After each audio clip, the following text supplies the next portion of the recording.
पढ़ेंगे भाई हम आफको का सिद्धांत। आपको याद रखना भाई, जर्मनी भाषा का एक शब्द है जिसका अर्थ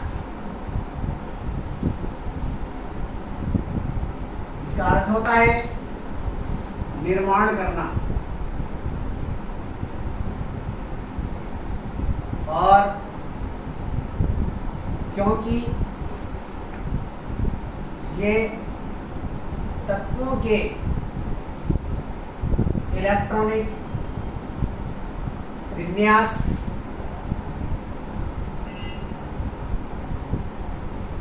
का निर्माण करने में सफल हुआ, इसलिए इसे आफबो का सिद्धांत कहते हैं। आफबो जो है जर्मनी भाषा का एक शब्द है जिसका अर्थ होता है निर्माण करना। और क्योंकि ये तत्वों के इलेक्ट्रॉनिक विन्यास का निर्माण करने में सफल हुआ, इसलिए इसे आफबो का सिद्धांत कहते हैं। इस सिद्धांत में उन सभी नियमों को सम्मिलित किया गया जो तत्वों के इलेक्ट्रॉनिक विन्यास को देने में सफल हुए। जैसे नंबर 1, पाउली के अपवर्जन का नियम। दूसरा, घुंड की अधिकतम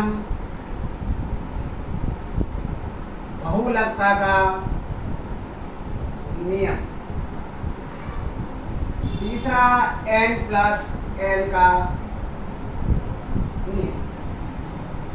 तो सबसे पहले याद रखें, आफबो जर्मनी भाषा का एक शब्द है जिसका अर्थ होता है निर्माण करना। और क्योंकि ये तत्वों के इलेक्ट्रॉनिक विन्यास का निर्माण करने में सफल हुआ, इसलिए इस सिद्धांत को आफबो का सिद्धांत कहते हैं। तथा इस सिद्धांत में उन सभी नियमों को सम्मिलित किया गया जो तत्वों के इलेक्ट्रॉनिक विन्यास को देने में सफल हुए।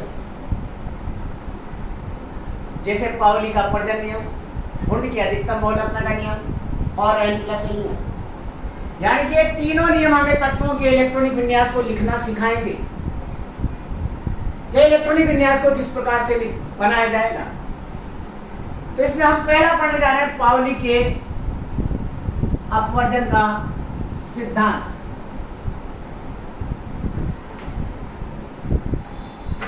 देखिए नंबर 1, पाउली के अपवर्जन का सिद्धांत। देखिए दूसरा उनके अधिकतम और तीसरा N+L नियम पढ़ेंगे। इसमें देखिए जो पाउली है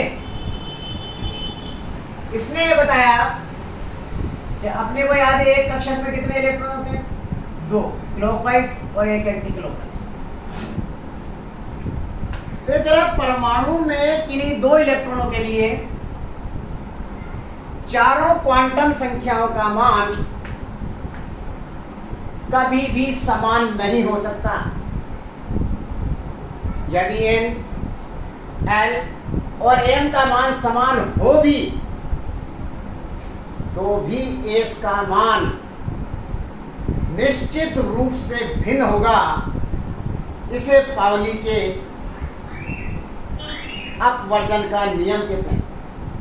क्या बताया पाउली ने कि परमाणु में किसी कक्षक में उपस्थित दोनों इलेक्ट्रॉनों के लिए चारों क्वांटम संख्याओं का मान कभी भी समान नहीं हो सकता। यदि मुख्य क्वांटम संख्या n, द्विगंशी क्वांटम संख्या n और चुंबकीय क्वांटम संख्या m के मान समान हो भी, तो भी चक्रण क्वांटम संख्या s का मान निश्चित रूप से भिन्न होगा, इसे पाउली के अपवर्जन का नियम कहते हैं। कैसे?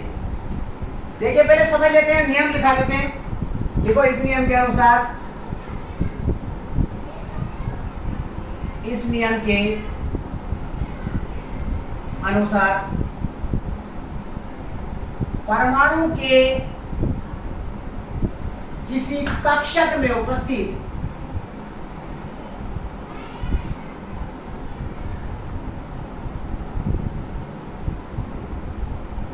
चारों क्वांटम संख्याओं के मान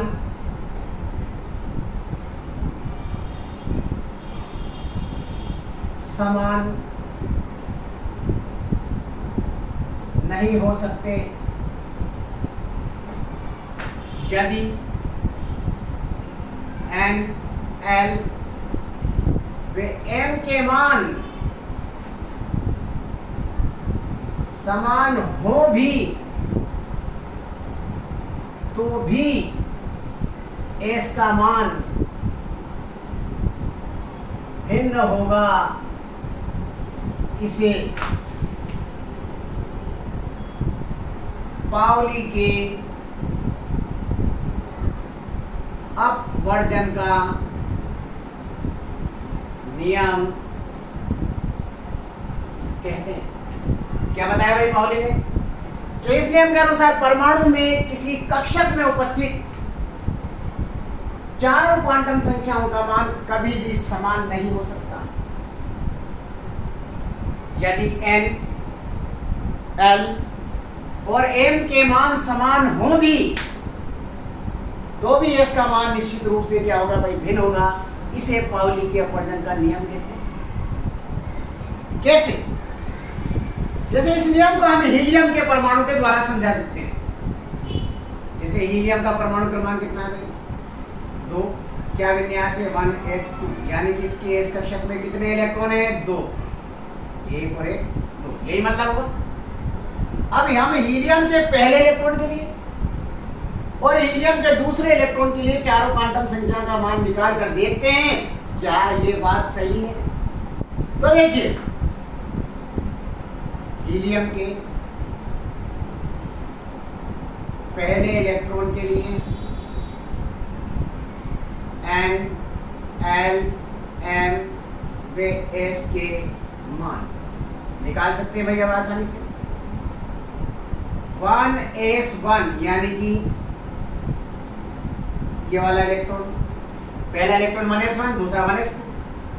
तो देखो यहाँ n बराबर कितना दिख रहा है भाई? 1। और आपको याद है l बराबर 0, 1, 2, 3 किसको बताते हैं? s, p, d और f। s है इसलिए l का मान कितना आ गया? 0। l बराबर, जब l बराबर 0 तो m बराबर भी क्या होता है? 0।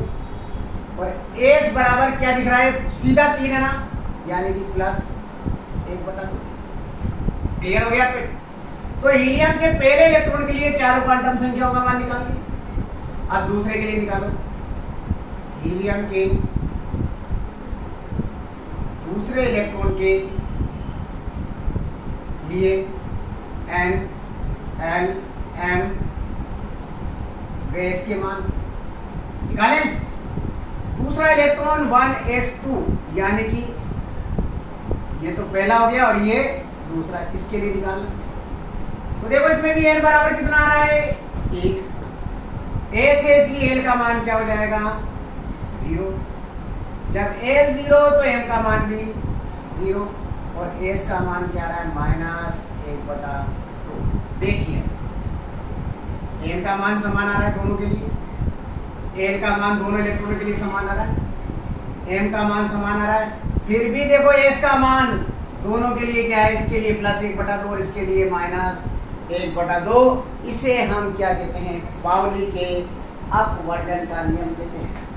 तो पाउली ने क्या बताया कि इस नियम के अनुसार परमाणु के किसी कक्षक में उपस्थित दोनों इलेक्ट्रॉनों के लिए चारों क्वांटम संख्याओं का मान कभी भी समान नहीं हो सकता। यदि n, l और m के मान समान हो भी तो भी s का मान निश्चित रूप से भिन्न होगा। इसे पाउली के अपवर्जन का नियम कहते हैं। जैसे हीलियम 1s2, एक और एक 2 इलेक्ट्रॉन, तो हीलियम के पहले इलेक्ट्रॉन के लिए चार क्वांटम संख्या का मान निकाला, देखो n बराबर 1, a से इसलिए L0, L0 तो M0 और S बराबर सीधा तीर है तो S बराबर +1। हीलियम के दूसरे इलेक्ट्रॉन के लिए निकाला 1s2, यानी कि ये वाले इलेक्ट्रॉन के लिए n बराबर 1, a से इसलिए का मान 0, L0 तो M भी 0 और S बराबर क्या गया भाई, -1/2। तो देखो n का मान, l का मान और m का मान समान है, लेकिन s का मान फिर भी क्या है, भिन्न है। इसे हम क्या कहते हैं, पाउली के अपवर्जन का नियम कहते हैं। लिखिए भाई, पहले जल्दी लिख लीजिए, लिख लीजिए पहले, फिर आगे बताते हैं।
ये भाई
लिया भाई।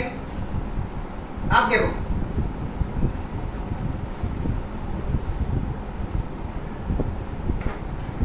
इसका अपवाद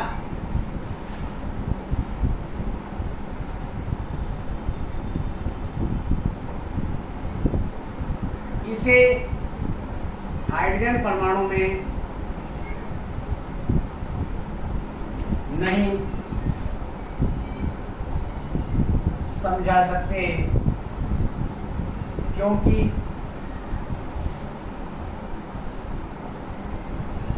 इसके बाह्यतम एकमात्र कोश में एक इलेक्ट्रॉन उपस्थित होता है। क्योंकि हाइड्रोजन के पहले और एकमात्र कोश में क्या होता है, एक ही इलेक्ट्रॉन होता है, इसलिए इसे हम हाइड्रोजन परमाणु में नहीं समझा सकते। ये n+n नियम का क्या हो गया भाई, तो अगर हम ये कह दें कि अपवाद इसे हाइड्रोजन परमाणु में नहीं, अपवाद अगर अपन कह दें कि पाउली के अपवर्जन के नियम को समझाइए तो समझा देंगे। अपवाद इसे हम हाइड्रोजन परमाणु में नहीं समझा सकते क्योंकि इसके बाह्यतम एकमात्र कोश में केवल एक ही इलेक्ट्रॉन होता है, जबकि पाउली 2 इलेक्ट्रॉनों की बात करता है। समझ में आ गई बात? तो ये आज की क्लास अपनी यही रहती है। नेक्स्ट क्लास में अपन पढ़ेंगे हुंड की अधिकतम बहुलकता का नियम और n+l का नियम।